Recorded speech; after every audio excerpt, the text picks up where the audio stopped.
Welcome to the Manifestation and Money podcast, where we bridge the worlds of the taboo topic of money with the woo-woo world of manifestation. We're your hosts, Chris and Jenni Schultz. We're not just about dollars and cents around here. We're all about lifestyle design. You can be working towards financial independence while still living a life you love today. Get ready for insightful conversations with guests who have embraced the FIRE movement by achieving financial independence and retiring early, as well as entrepreneurs and individuals who defied the norm and have paved their own way to a life they love. Together, we'll explore the powerful connection between mindset, financial freedom, and living a purposeful life. And of course, we'll be sharing our own journey to how we carved our path to a seven-figure net worth before hitting the big 4-0. Are you ready to ignite your financial future? Then let's dive right in. Welcome to the Manifestation and Money podcast, where your journey to financial independence and the life you love begins now.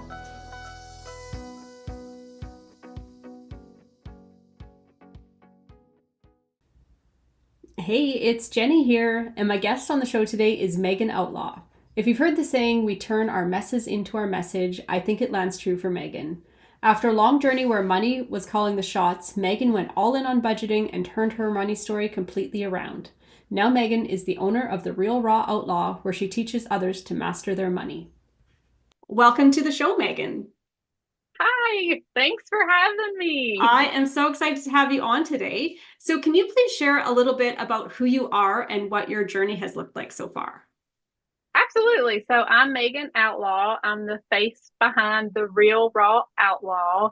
And our journey started very young. I've been married to my high school sweetheart for almost 25 years. This year will be 25 years. We married right out of high school in 1999. I was 19 years old and we were broke. And we stayed broke for a really long time. We went through bankruptcy. We were on food stamps at one time.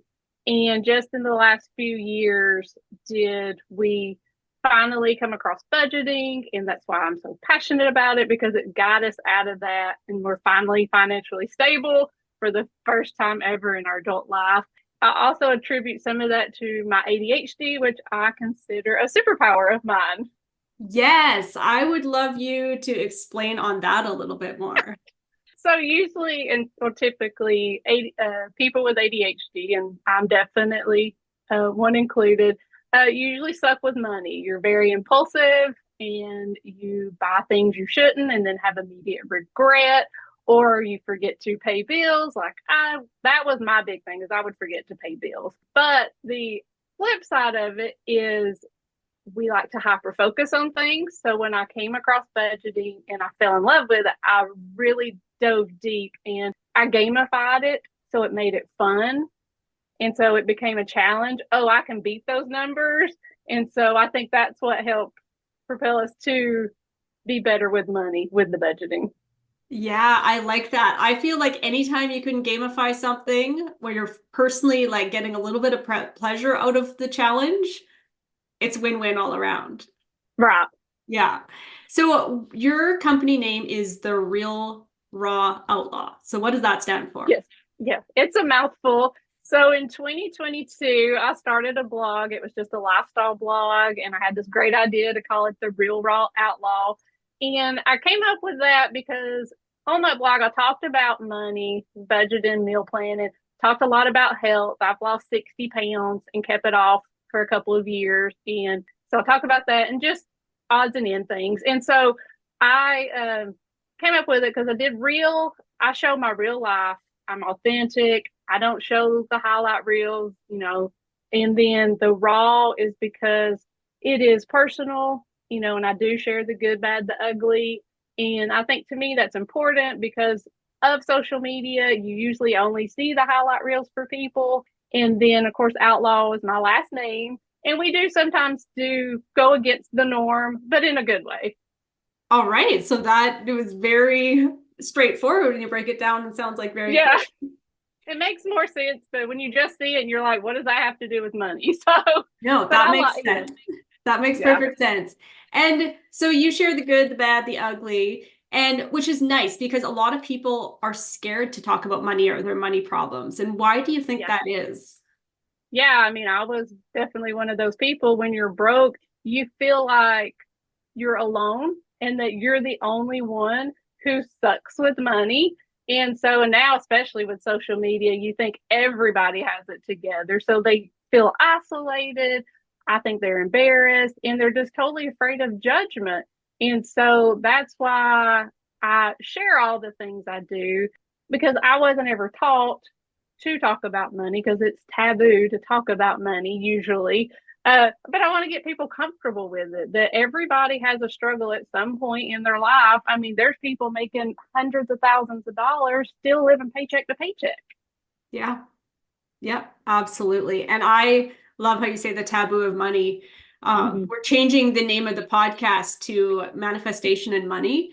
And oh, yeah, it's just like an interesting mix, because I'm like the taboo topic of money and the woo-woo topic of manifestation. But I just think they pair off so well together. So I'm like, why not? Right. I think that's great. I love it. So let's dig into that taboo topic of money a bit more. So what do you see as some of the biggest roadblocks that throw people off of their savings or investing goals? I think the number one is their mindset. They have it set in their mind. I'm no good with money. I will never be good with money. And as long as you have that negative mindset, even when you do have more money, you still won't be good with it. And so I think mindset's a huge thing. I think a lot of people think it's an all or nothing approach, to where if I can't save $100, then why should I put any in? And I'm always saying, if you can put $10 into a savings account, you're doing something. Something is better than nothing. And then, and then a lot of people, they don't even know their numbers. They could be doing great with money and have no idea, and just blowing it instead of saving it, or they don't know their numbers and and that's why they're broke and can't. Yeah, that all makes sense. I really like how on your Instagram page, you pop up with like little helpful tips and suggestions. And I know I've listened to a few of them and have been like, yeah, okay, maybe I should try that. Like, because no matter where you are in your money journey, like you said, you don't have to go all in. You can try out different things. You can make an attempt to something new and see if it works for you or not. My Thursday tips, I think for 2024, I'm actually going to turn that into where I go live on Thursdays so I can go in more depth with those tips. Yeah. So I'm excited to do that. So that will start tomorrow. Okay, that's exciting. So with your perspective you have on money now versus how you came out of high school, do you think high school should be teaching more about handling money and investing and saving? Oh, 100% yes, definitely. Because like I said, I've done a survey with several adults, and the number one thing that came back was they wish they were taught how to manage money at a young age. Every one of them. And so actually that is one of my big dream goals, is to be in our local school systems teaching something. Oh, I like that. I got goosebumps hearing that. Though, like me having young kids, I am a mom. I'm trying to figure out, I know my values and the way I view money, but that doesn't mean it's the right way. It's working for me. But I feel like I wish there was more tools at their fingertips, or even for them to hear from a different adult who isn't the one that's telling them to brush their teeth, like just to get that different perspective, that plant those little seeds of here are some ways that are really going to benefit you down the road. Yeah, I've got 3 boys. I have an adult son that's 23, and he just recently, a couple months ago, moved out. And so we started him from the get-go with some tips and tricks that I give. And so he was able to move out on his own. He had a whole year of rent saved, so he didn't have to stress over that. But I've got twins that are 13, and I've got one, he's going to blow every penny he has because he won't listen to us. So. Oh, no, you can already predict that. That is kind of funny. But yes, I get that. My 2 are polar opposites. And as a parent, what works for one doesn't work for another. Right. Good luck with that one. Right. We're trying. I'm hoping eventually it sinks in and he's just at his little teenage rebellious stage. Yeah, no kidding. So we just came out of the holidays, like Black Friday and Christmas and all the sales and spending that comes along with that. So can you share some tips that you have for budgeting around the holidays? Yeah, because you're going to have more holidays coming up, and even just the beginning of the year is a good time too. But of course, my number one tip, set a budget, know what you're going to spend before you start spending, make a list. Don't go anywhere without a list. That includes the grocery store. That will save you a ton of money and time. Another thing, shop online. So then you don't get distracted by all the shiny objects. And then, especially like at Christmas, don't buy for everyone. You don't have to buy for all the adults in your family. And it's okay to tell them that you're not. And I promise they'll be okay too, because they don't need anything. Yeah, you know what? We, after Christmas this year, we don't really do a family gift exchange where we pull names amongst the adults. We decided this year that moving forward for next year, we're not going to do that. Instead, the adults are all going to pool together a source of funds, and we are going to find a cause that we're all kind of drawn to and donate it there, or put a hamper together for somebody in our community, or something that feels more like giving to us, because as an adult, you don't need another Secret Santa gift or a gift that technically you could buy for yourself, like just the expectation of Christmas. Yeah, I mean, even me and my husband, we don't buy gifts for each other because that's our thought process. If we want it, we'll just go get it. Like, if we come across something, we'll buy it. But I never can wait till Christmas to give it to him. So, but that's a decision we made. Of course, we made it a long time ago when we were broke, but we kept with it. Yeah, no, I like all of that. And especially the online shopping and being able to, I like online grocery shopping and being able to be like, oh, am I out of ketchup? Let me go check, instead of I'm at the grocery store and go, am I actually out of this item, or do I need some of this, and coming home and be like, oh shoot, I already had a bag of carrots at home. Now we got 2 big bags of carrots, The online is really nice for that. Yes. That's awesome for grocery shopping, because we are in an inflationary world right now. So grocery bills are jumping up like crazy. So any ways you can save definitely helps the pocketbook out at the end of the day, guaranteed. I'm assuming that this might come into play too then. So do you have any suggestions when looking at meal planning as a cost saving strategy?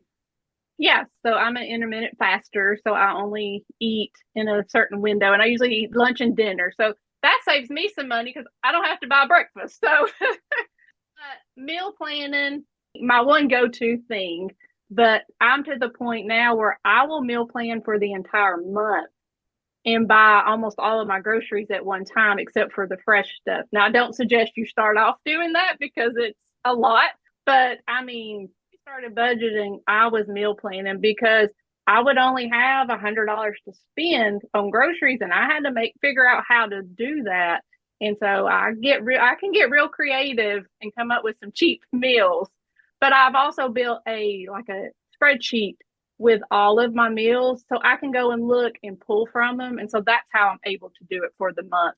But also change where you shop. If you're shopping at a big name grocery store, here Walmart has great prices, and we have Aldi's. And then here locally, we have a place called United Grocery Outlet. And so they have like odd things, but great prices. I like to do that. And then again, the online shopping for sure. That's what, I can sit down, I can and just click everything that's on my list, and I'm not looking at anything that's not on my list. Wow, I think my brain is still back there at you can meal plan for a whole month. I'm actually quite amazed for that. So I'm setting the bar for myself in my house right now to meal plan for the week, just to be like, yeah, I mean, I just started that. I did it for probably most of last year, but and it took a while to get my kids to understand that when I bought the whole month of their snacks, they couldn't eat it all in one week. So I'm going to give a small little tip here for that. I made them baskets in the pantry, and whatever's in that basket, they can have for that day. Oh. So if they choose to eat it all in one day, they can. If they leave it, it's for the next day. And I just refill it at night. And so the next day, they know if it's in that basket, they're welcome to eat it. Okay. And that keeps them from going and eating all the extra stuff. So great. Raiding the pantry at will. Huh. Yeah. That's awesome. There's some great tips in there. Thank you for that. You're welcome. And a hypothetical question for you. So if I had someone sitting down with us today who felt like their paycheck is always gone at the end of the month without any excess savings or like any excess money for saving or investing, where would you suggest that they start? First thing I would tell them is to take a deep breath. It's going to seem hard, but they've got this. So I always start there. Just take a deep breath, sit down with a piece of paper, a pen just at your dining room table and write down your income, write down all of your expenses. We're talking mortgage, rent, anything that the repo man might come take, all of your bills. I would not include shopping or anything like that. And I even wouldn't even include groceries at first. I would include gas, and then subtract that, your expenses from your income, and then what you have left. And then I look at my groceries. What can I afford? Not what do I want? And so then you're spending a little less there. And then if you're lucky and have some left over, you can list out those wants, your shopping and your eating out, because those are things that if you don't have a lot of margin, those are things you can cut out. And so, and then to take it a next step, you got to have an honest conversation with yourself and look back at that last statement and see, what did you spend on dining out? What did you spend on shopping? What did you spend on all this frivolous stuff that you don't think about? Because every time you swipe that card, $20 here, $5 there, it adds up. And then you're feeling overwhelmed. But when you actually know your numbers and don't just think you know them, it makes it so much easier. And then, of course, you find someone like me that can help you. That's right. To have someone in your back pocket, that little accountability person pulling you along, because that's all very straightforward, sound advice. And in my head, I'm like, okay, I could do that. Yeah, I mean, but will I, right? Like once a person clicks out of this podcast and goes, that's a really good idea. And they turn around, they're like, oh yeah, okay, it's lunchtime. I got 15 minutes left, Yes, to find those people that are going to keep you in line and keep you moving in the direction you want to move is crucial. Yeah, because your friends are going to think you're crazy when you say, no, I'm not going out tonight. And that gets lonely and hard, and then that will cause people to bail on their budget. So you definitely want to find a Facebook group, find somebody that has that like-mindedness and pair up for sure. Yeah, 100%. And now you're a mom running a household with a spouse, kids, pets, income streams. And what are some suggestions or strategies that you can offer to others to navigate a busy household? Number one, to be on the same page. If you have a spouse or a partner, be on the same page. We went many years not on the same page and not even sharing bank accounts. And that causes a lot of fight and just anxiety. And so once we came together and got on a plan together, it was amazing the difference that it makes. And we also said with the kids, we involve them. When we're at dinner, they know we budget. We talk about why. We're careful with our words. We don't say, oh, we can't afford that. We like to say we're choosing not to buy that. Getting back to that mindset, reset of reframing, and that keeps you on pace to why you're doing what you're doing. And it gives you that feeling that you do have a choice. When you come from the mindset, I can't afford it, well, it's because you are choosing to put your money to other places. Some of those, you have to pay your mortgage, but you're choosing to have to pay your mortgage this month, right? So when it makes you frame it as a choice, that definitely empowers you more. Yeah. And then out of all 5 of us, my husband's the only one who is neurotypical. We all are neurodivergent in some way, form, or fashion, mostly ADHD. So our brains all work different. And so we have to have systems in place or this place does get chaotic. So that is my spreadsheet that I have for my budget. I go in every few days and plug in those numbers still. I do the meal planning so that we have dinner, because if not, we won't have anything to eat, because I'll be like, oh yeah, I should have probably got groceries last week, because that's where I used to be. So yeah, so I always just make sure we have systems in place to keep us all kind of cohesive.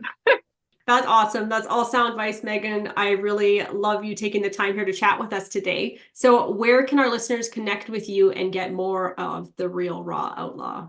Yeah, definitely.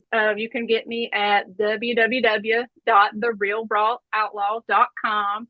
I'm on all the social medias as the Real Raw Outlaw. On Instagram, this is a mouthful, _real_raw_outlaw. I should shorten that, but so you can connect with me there. And then I'm also going to offer your listeners a freebie. Perfect. So it is called Managing your money mindset, since we did talk so much about it. It's 15-20 minutes video, and it includes a workbook with some journal questions that they can go through to get their mindset switched. I think you're going to put that link probably in the show notes for them. I will definitely do that for you. Yeah. Yep, that'll be into the show notes. And thanks again, Megan. This was very insightful and very helpful for the listeners. Thank you so much for having me. I enjoyed it. Thanks for joining me. Take care. You too. Bye. Thank you for joining us on another episode of the Manifestation and Money podcast. If you enjoyed today's conversation and want to continue your journey to financial empowerment and creating a life you love, be sure to subscribe, rate, and leave a review. Come follow us on Instagram at Manifestation and Money Podcast or at 4Leaf Lifestyle for more inspiration and behind the scenes content. Remember, your life is yours to live. Your financial freedom journey is as unique as you are. So hop in the driver's seat. It's time to create the life of your dreams.